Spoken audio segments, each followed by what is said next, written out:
Hi everyone, welcome to Nain classes. Nain classes में आप लोगों का स्वागत है। यह पहला लेक्चर है यूनिट 3 का। यूनिट 3 यानी कि overview of digital electronics. Unit 3 जिसमें हम लोगों को पढ़ना है ओवरव्यू ऑफ डिजिटल इलेक्ट्रॉनिक्स। ठीक है, डिजिटल इलेक्ट्रॉनिक्स का ओवरव्यू हम लोगों को पढ़ना है। तो ये पहला लेक्चर है हमारा यूनिट 3 का, जिसमें हम लोग जानेंगे बूलियन अलजेब्रा के बारे में। ठीक है, बूलियन अलजेब्रा के बारे में। इसमें हम लोगों को देखना है, क्या देखना है, इंट्रोडक्शन टू बूलियन अलजेब्रा, यानी कि बूलियन अलजेब्रा का हम लोगों को इंट्रोडक्शन देखना है। ठीक है, तो सबसे पहले हम लोग जानते हैं कि बूलियन अलजेब्रा होता क्या है। ओके, सबसे पहले हम लोग जानते हैं कि बूलियन अलजेब्रा होता क्या है। बूलियन अलजेब्रा होता क्या है, ठीक है। तो देखो, अलजेब्रा का मतलब तो हम लोग जानते हैं। अलजेब्रा मतलब क्या होगा? अलजेब्रा हम लोग बचपन से पढ़ते आ रहे हैं। अलजेब्रा को हिंदी में हम लोग क्या बोलते हैं?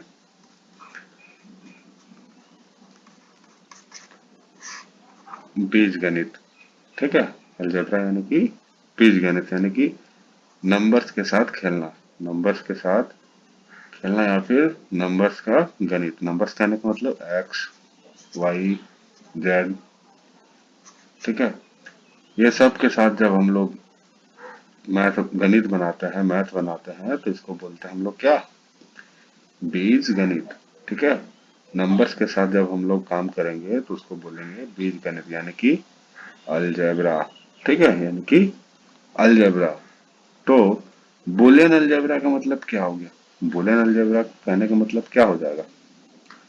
तो बुलियन अलजेब्रा भी हमारा एक गणित ही है, एक मैथमेटिक्स ही है। ठीक है, बुलियन अलजेब्रा क्या है? हमारा एक मैथमेटिक्स ही है। तो बुलियन अलजेब्रा एक मैथमेटिक्स हम लोग मान सकते हैं, जिसमें हम लोग क्या करते हैं, डिजिटल गेट्स के बारे में जानते हैं या फिर डिजिटल सर्किट के बारे में जानते हैं।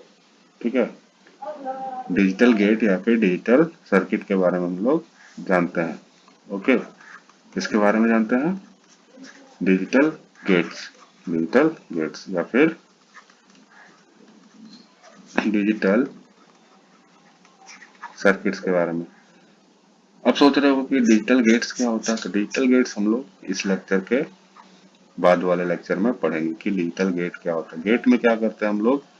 इनपुट देते हैं और फिर आउटपुट लेते हैं। इनपुट देते हैं और फिर आउट। जैसे कि हमारे घर में क्या होता है? घर में या फिर किसी भी रूम कमरा में क्या होता है? गेट होता है। तो गेट में क्या होता है? गेट किस लिए हम लोग गेट का इस्तेमाल किस लिए करते हैं? गेट जो होता है, गेट का इस्तेमाल किस लिए करते हैं? अंदर घुसने और बाहर निकलने के लिए, इन होने के लिए और आउट होने के लिए। तो हम लोग कुछ भी इन करेंगे तो वो आउट होगा ही। कुछ भी इन करेंगे तो वो आउट होगा ही। सेम उसी तरह से डिजिटल गेट में होता है। क्या होता है कि हम लोग कुछ इनपुट देंगे, हम लोग क्या करेंगे, कुछ इनपुट देंगे, तो आउटपुट जो है आएगा ही आएगा। ठीक है, और वो क्या आउटपुट आएगा? वो डिजिटल फॉर्म में आएगा। ठीक है, वो क्या आएगा? डिजिटल फॉर्म में आएगा। इसीलिए इसको बोलते हैं हम लोग डिजिटल गेट। तो डिजिटल गेट के बारे में हम लोग इस लेक्चर के बाद वाले लेक्चर में पढ़ेंगे। ठीक है, तो बुलियन अलजेब्रा क्या हो गया हमारा? बुलियन अलजेब्रा हो गया मैथमेटिक्स, जिसमें हम लोग डिजिटल गेट और सर्किट के बारे में जानते हैं। इसको अच्छा से लिखते हैं। तो बुलियन अलजेब्रा को हम लोग लिख सकते हैं, क्या लिख सकते हैं कि बुलियन अलजेब्रा इज है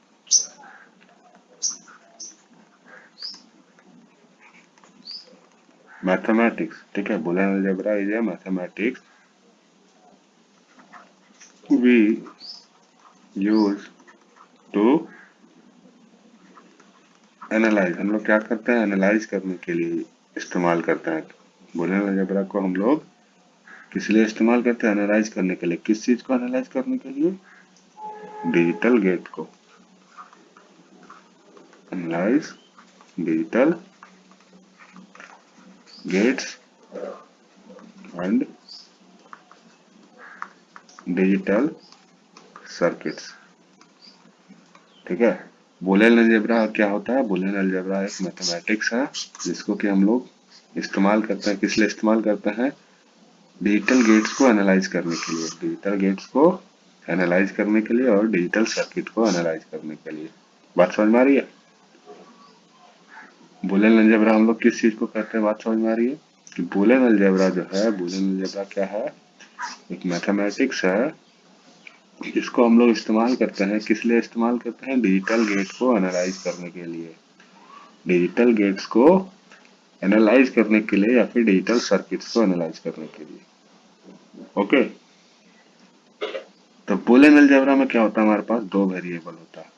बूलियन अलजेब्रा में हमारे पास क्या होता है? दो वेरिएबल होता है, ठीक है। टू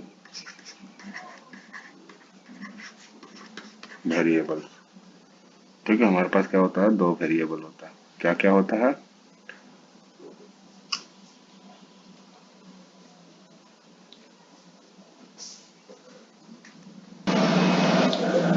कुछ भी मान सकते हो, जैसे कि ए या फिर बी, ए और बी, दो वेरिएबल हम लोग ए और बी ले सकते हैं, ठीक है। दो वेरिएबल हम लोग ए और बी ले सकते हैं। तो ए में क्या क्या आ सकता है? ए में 0 और 1 आ सकता है, बी में भी 0 और 1 आ सकता है।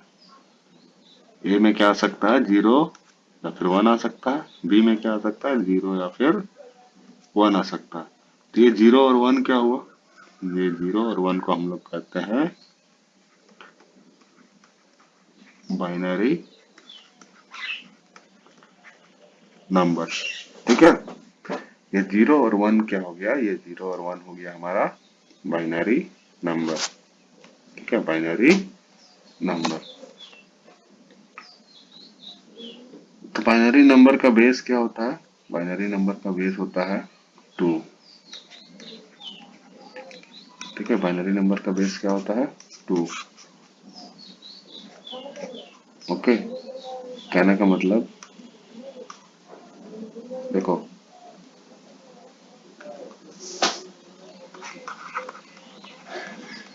बाइनरी बाइनरी नंबर का बेस क्या होता है? 2 होता है, ठीक है। मान लो हमारे पास कोई बाइनरी नंबर है 0 1 0, ठीक है। ऐसा कोई बाइनरी नंबर है, तो इसका हमारे पास वैल्यू क्या होगा? इसका वैल्यू क्या होगा? तो देखो होने से क्या होता है, जैसे कि डेसिमल का हमारे पास, देखो डेसिमल से समझ लो पहले कि डेसिमल नंबर का जो बेस होता है, डेसिमल नंबर का जो बेस होता है वो 10 होता है, ठीक है। डेसिमल नंबर का जो बेस होता है वो क्या होता है? 10 होता है। तो मान लो हमारे पास है 96, तो 96 कहने का मतलब क्या हो गया? 9 गुने 10 प्लस 6, ऐसा होता है। मान लो हमारे पास है 126, तो 126 कहने का मतलब क्या हो गया? 1 गुने 100 प्लस 2 गुने 10 प्लस 6। तो सेम उसी तरह से हम लोग यहाँ पे क्या करेंगे? बाइनरी में करेंगे। बाइनरी में क्या करेंगे? देखो यहाँ पे क्या कर रहा है? 9 गुने 10 का पावर 1, 9 गुने 10 का पावर 2, तो यहाँ पे क्या करेंगे हम लोग? 0 गुने 2 का पावर 4 प्लस 0 गुने 2 का पावर 3 प्लस 1 गुने 2 का पावर 2 गुने 0 गुने 2 का पावर 1। ओके। तो ये 0 ये 0 ये 0 खत्म हो गया, बचा सिर्फ ये, यानी कि इसका वैल्यू होगा कितना? ये 4। तो ये क्या है? ये है हमारा 4 का बाइनरी कोड। 4 का बाइनरी कोड क्या है? 0010। तो बाइनरी नंबर का बेस क्या होता है? 2 होता है। सेम उसी तरह से डेसिमल नंबर का बेस क्या होता है? 10 होता है, ठीक है। तो एक चीज और ध्यान से देख लो कि किसी भी नंबर सिस्टम में, किसी भी नंबर सिस्टम में मैक्सिमम कितना सारा डिजिट आएगा? मैक्सिमम डिजिट कितना आएगा उसको कैसे निकालते हैं, तो वो निकालते हैं हम लोग r-1 से। r क्या है यहाँ पे, बेस है, ठीक है, r क्या है, बेस है। तो मान लो बाइनरी का निकालना है, तो बाइनरी का क्या हो जाएगा, बाइनरी का बेस कितना था, 2 था, तो 2 - 1, यानी कि बाइनरी में हम लोग सिर्फ एक ही नंबर लेंगे, वो क्या है, वो है 1। तो दूसरा दूसरा क्या लेते हैं हम लोग, 0 लेते हैं, तो 0 कोई नंबर नहीं है, तो बाइनरी में क्या हो गया, 0 और 1 लेते हैं। सेम अगर मान लो हम लोग डेसिमल का निकाले, सेम अगर हम लोग डेसिमल का निकाले कि डेसिमल सिस्टम में कितना सारा नंबर होगा, तो कैसे निकालेंगे, डेसिमल का बेस होता है 10 - 1 यानी कि 9, ठीक है। तो डेसिमल में हम लोग कौन कौन सा नंबर लेते हैं, 1 2 3 4 5 6 7 8 9, ये कितना सारा हो गया, 9 हो गया, और एक क्या आता है हमारे पास, 0 आता है, तब जाके क्या बनता है, पूरा डेसिमल नंबर सिस्टम बनता है, ठीक है, पूरा डेसिमल नंबर सिस्टम बनता है। उसी तरह से मान लो हम लोग हेक्सा डेसिमल का ले, हेक्सा डेसिमल, हेक्सा डेसिमल का बेस क्या होता है, 16 होता है, तो 16 - 1 कितना हो गया, 15 हो गया, ठीक है, 16 - 1 15 हो गया। तो हेक्सा डेसिमल में कौन कौन सा नंबर आता है, हेक्सा डेसिमल में नंबर आता है 1 2 3 4 5 6 7 8 9, 9 खत्म हो गया, उसके बाद क्या आएगा, A B C D E F, ठीक है, ये कितना हो गया, ये हो गया 1 2 3 4 5 6 7 8 9 10 11 12 13 14 15, 15 हो गए। तो ये क्या है, ये टोटल नंबर है, और एक्स्ट्रा क्या आएगा, एक 0 आएगा, ठीक है। तो इस तरह से हम लोग मैक्सिमम नंबर निकालते हैं कि किसी भी नंबर सिस्टम में, किसी भी नंबर सिस्टम में टोटल डिजिट, मैक्सिमम डिजिट कितना सारा होगा, ठीक है। तो ये क्या करेंगे, बेस -1, बेस -1, तो बाइनरी के लिए 2 - 1, डेसिमल के लिए 10 - 1, और हेक्साडेसिमल के लिए 16 - 1। अब आते हैं हमारे मेन कॉन्सेप्ट पे, बुलियन अलजेब्रा पे, ठीक है। अब आते हैं हम लोग मेन कॉन्सेप्ट पे, बुलियन अलजेब्रा पे। तो बुलियन अलजेब्रा हम लोग सबसे पहले एडिशन का देखते हैं,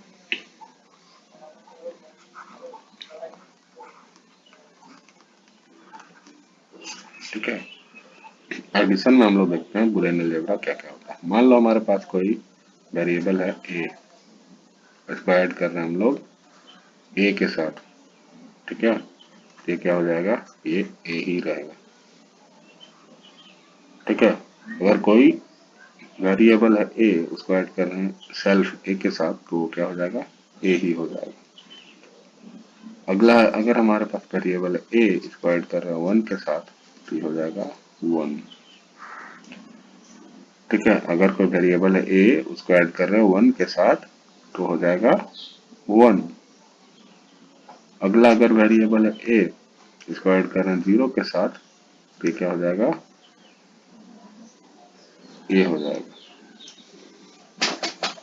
अगर वेरिएबल को 0 के साथ ऐड कर रहा है, तो ये वेरिएबल सेम का सेम ही रहेगा। इसके बाद आता है, अगर हम लोग ए को ऐड करते हैं ए बार के साथ, ये क्या हो जाएगा, 1 हो जाएगा। ए बार कहने का मतलब क्या है, देखो, ए बार, या फिर इसको बोल सकते हैं ए बार, या फिर ए कॉम्प्लीमेंट, ठीक है, ए बार या फिर ए कॉम्प्लीमेंट, ठीक है। तो ए बार या ए कॉम्प्लीमेंट कहने का मतलब क्या है, अगर मान लो ए हमारे पास कुछ है, तो देखो, अगर मान लो ए हमारे पास है 0, तो ए बार क्या हो जाएगा, इसका उल्टा हो जाएगा, 1 हो जाएगा। अगर हमारे पास ए बराबर है 1, तो ए बार क्या हो जाएगा, 0 हो जाएगा। इसको बोलते हैं कॉम्प्लीमेंट, ठीक है, इसको बोलते हैं कॉम्प्लीमेंट। अगर हमारे पास ए है 0, तो ए बार हो जाएगा 1, यानी कि ए कॉम्प्लीमेंट हो जाएगा 1। और अगर हमारे पास ए बराबर 1 है, तो ए कॉम्प्लीमेंट क्या हो जाएगा, 0 हो जाएगी। बात समझ में आ रही है? तो अगर a को a बार से a को a का कॉम्प्लीमेंट से हम लोग ऐड करेंगे तो इसका वैल्यू क्या हो जाएगा? इसका वैल्यू हो जाएगा 1। तो ये तो था एडिशन का। आगे हम लोग देखते हैं मल्टीप्लिकेशन का। ठीक है, इसके बाद हम लोग देखते हैं मल्टीप्लिकेशन का, तो इसको इरेज कर लेते हैं। तो मल्टीप्लिकेशन का रूल हम लोग देखते हैं।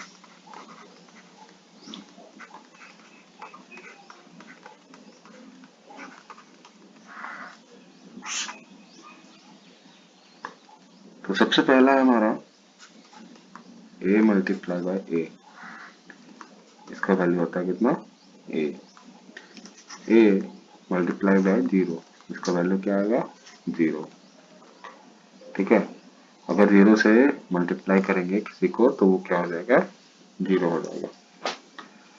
नेक्स्ट है हमारा a मल्टीप्लाइड बाय 1, ये क्या हो जाएगा?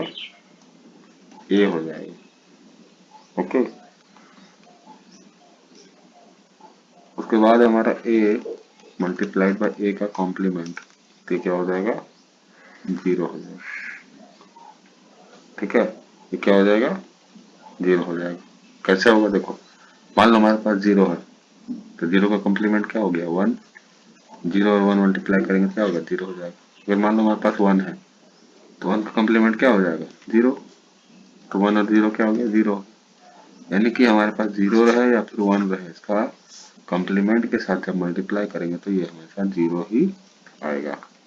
ठीक है, अगर हमारे पास 0 है या फिर 1 है, हमारे पास 0 रहे या फिर 1 रहे, इसको अगर हम लोग कॉम्प्लीमेंट के साथ मल्टीप्लाई कर रहे हैं तो हमेशा हमारे पास क्या आएगा?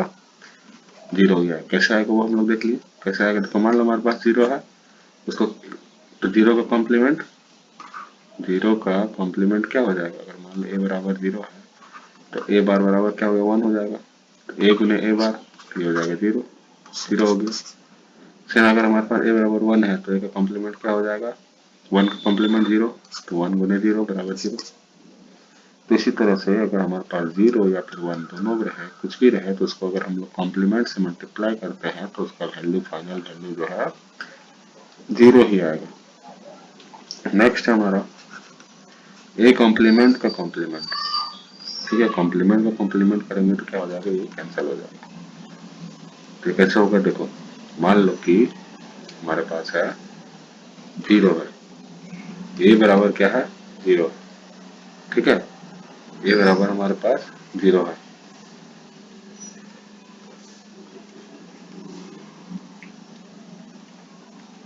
a बराबर क्या है? हमारे पास 0 है, तो a का कॉम्प्लीमेंट क्या हो जाएगा? 1 हो जाएगा।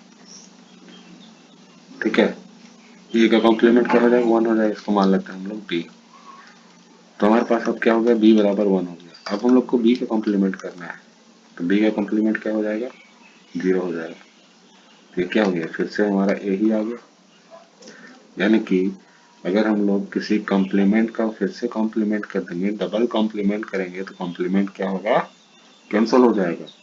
कॉम्प्लीमेंट का ही कॉम्प्लीमेंट करेंगे, कॉम्प्लीमेंट का ही कॉम्प्लीमेंट करेंगे, तो ये क्या हो जाएगा? सेम हमारा वेरिएबल आ जाएगा। ठीक है, कॉम्प्लीमेंट का ही कॉम्प्लीमेंट करेंगे तो वेरिएबल हमारा सेम वही वेरिएबल वापस आ जाएगा। तो ये मल्टीप्लिकेशन और एडिशन का जितना भी फॉर्मूला था सबको क्या करना है? याद रखना है। ये सब अभी आगे काम आने वाला है। ठीक है, ये सब आगे अभी काम आने वाला है। इसके बाद हम लोग कुछ थ्योरम्स देखते हैं। इसके बाद हम लोग कुछ थ्योरम्स देखते हैं। बूलियन अलजेब्रा का हम लोग कुछ थ्योरम्स देखते हैं। ठीक है, तो सबसे पहला थ्योरम है हमारा D Morgan's theorem. D Morgan's theorem. ठीक है, सबसे पहला हमारा थ्योरम क्या है? D Morgan's theorem. तो डी मॉर्गन्स थ्योरम क्या कहता है देख लो।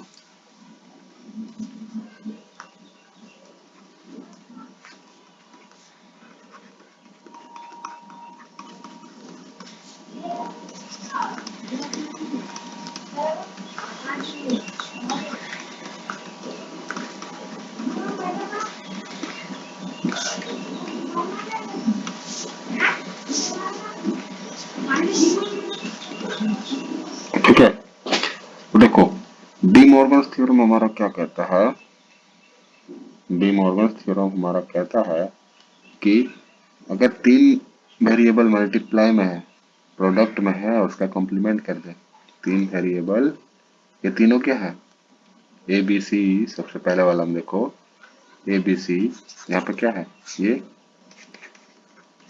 प्रोडक्ट में है और फिर इसका हम लोग क्या कर रहे हैं, कॉम्प्लीमेंट कर रहे हैं, प्रोडक्ट में है फिर कॉम्प्लीमेंट कर रहे हैं, ठीक है, प्रोडक्ट में है और फिर कॉम्प्लीमेंट कर रहे हैं, तो रिजल्ट हमारा क्या आ रहा है, रिजल्ट हमारा क्या आ रहा है, कॉम्प्लीमेंट आ रहा है लेकिन सबका इंडिविजुअल आ रहा है, यानी कि सम का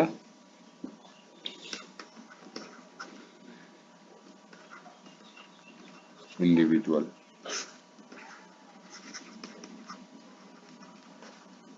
सम का क्या आ रहा है, इंडिविजुअल कॉम्प्लीमेंट, यानी कि ये पहले प्रोडक्ट में था, गुने में था, फिर ये क्या हो गया, ये टूट जाएगा, ये क्या हो जाएगा, जोड़ में आ जाएगा और सबका एक एक करके कॉम्प्लीमेंट हो जाएगा, ठीक है। सेम उसी का उल्टा हम लोग यहाँ पे देख सकते हैं, यहाँ पे क्या है, ये पहले सम में था, जोड़ में है, ठीक है, तो सम का हम लोग क्या कर रहे हैं, कॉम्प्लीमेंट कर रहे हैं, सम का क्या कर रहे हैं हम लोग, कॉम्प्लीमेंट कर रहा है, तो इसका रिजल्ट क्या आ जाएगा, ये सबका प्रोडक्ट आ जाएगा और सबका क्या होगा, इंडिविजुअल कॉम्प्लीमेंट हो जाएगा, ठीक है, यानी कि सबका अलग अलग से कॉम्प्लीमेंट हो जाएगा, जैसे यहाँ पे देखो ए प्लस बी प्लस सी, सबका ऊपर में एक ही साथ कॉम्प्लीमेंट ले लिए, तो ये क्या हो रहा है, सबको मल्टीप्लाई गुने में आ जा रहा है और सबका एक एक करके अलग अलग करके कॉम्प्लीमेंट हो रहा है, ठीक है। जैसे ए प्लस बी प्लस सी का पूरा का बार ले रहे हैं तो ये क्या हो जा रहा है, ए बार गुने बी का बार गुने सी का बार, ठीक है। तो गलती से भी कहीं पे ऐसा मत लिख देना कि ए प्लस बी प्लस सी का बार बराबर ए का बार बी का बार सी का बार, ये दोनों अलग अलग है, ये दोनों अलग अलग है, ये दोनों बराबर नहीं है, ठीक है, ये दोनों क्या है, अलग चीज है, ये दोनों बराबर नहीं है। तो इसके बाद हम लोग थ्योरम एक देखते हैं जिसका नाम है डिस्ट्रीब्यूशन थ्योरम, इसका नाम है डिस्ट्रीब्यूशन थ्योरम, ठीक है। डिस्ट्रीब्यूशन थ्योरम में क्या होता है वो देख लो,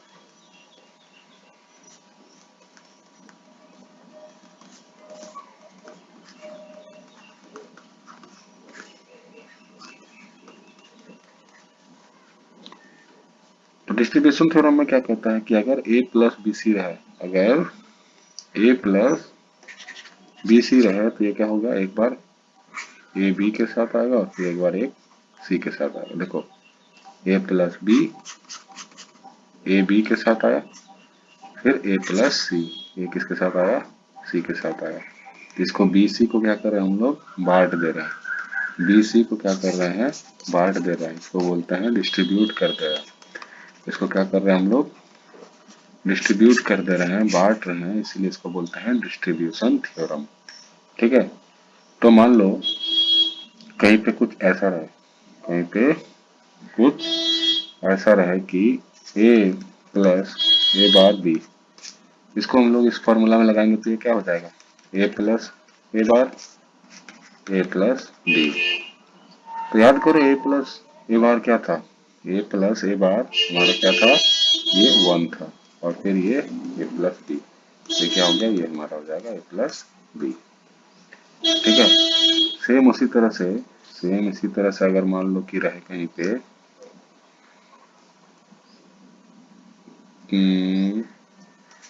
ए प्लस ए सी बार, ठीक है, ए प्लस ए सी बार, तो इसका क्या हो जाएगा, इसका हो जाएगा ए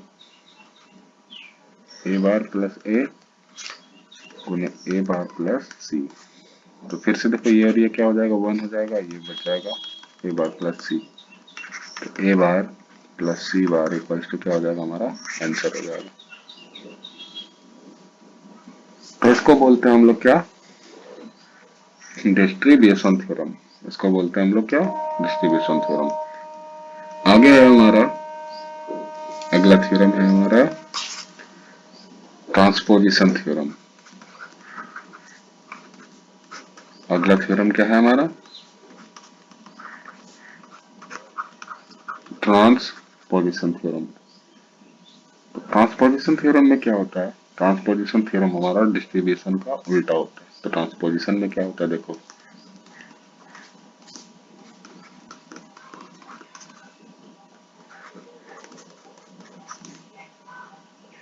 ठीक है। तो देखो डिस्ट्रीब्यूशन में अभी हम लोग क्या पढ़ा है, डिस्ट्रीब्यूशन में क्या पढ़ा है कि ए प्लस बी सी रहे, ये होता है A B plus into A plus C. तो गौर से देखो ये दोनों क्या है, उल्टी पलटी हो गया, ये इधर आ गया और ये इधर चला गया, हो गया। तो ये क्या होता है, ये डिस्ट्रीब्यूशन का रेसिप्रोकल होता है, डिस्ट्रीब्यूशन का उल्टा होता है, ठीक है। डिस्ट्रीब्यूशन थ्योरम का ये क्या है, रेसिप्रोकल है। डिस्ट्रीब्यूशन थ्योरम का क्या है, ये रेसिप्रोकल है। तो इसको बोलते हैं हम लोग क्या, ट्रांसपोजिशन थ्योरम। इसको क्या बोलता है, ट्रांसपोजिशन थ्योरम, ठीक है। एक लास्ट हम लोग थ्योरम देखते हैं, ये आखिरी थ्योरम होगा हमारा कॉन्सेंसस थ्योरम। कॉन्सेंसस थ्योरम, ठीक है। तो कॉन्सेंसस थ्योरम क्या कहता है,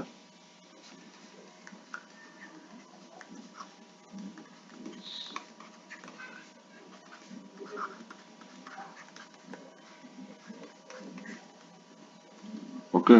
कॉन्सेंसस थ्योरम क्या कहता है कि अगर A B plus A bar C plus B C रहे तो इसका रिजल्ट क्या होगा, ए बी प्लस ए बार सी, ठीक है। A B plus A bar C. तो देखो इसको याद करने का तरीका क्या है, इसको याद करने का तरीका क्या है कि यहाँ पे देखो कितना सारा वेरिएबल है, ए बी सी, तीन तो है, तीन वेरिएबल, तीन वेरिएबल। देखो ए कितना बार आ रहा है, एक बार दो बार, बी एक बार दो बार, सी एक बार दो बार। ए कितने बार आ रहा है, एक दो, बी एक दो और सी एक दो, यानी कि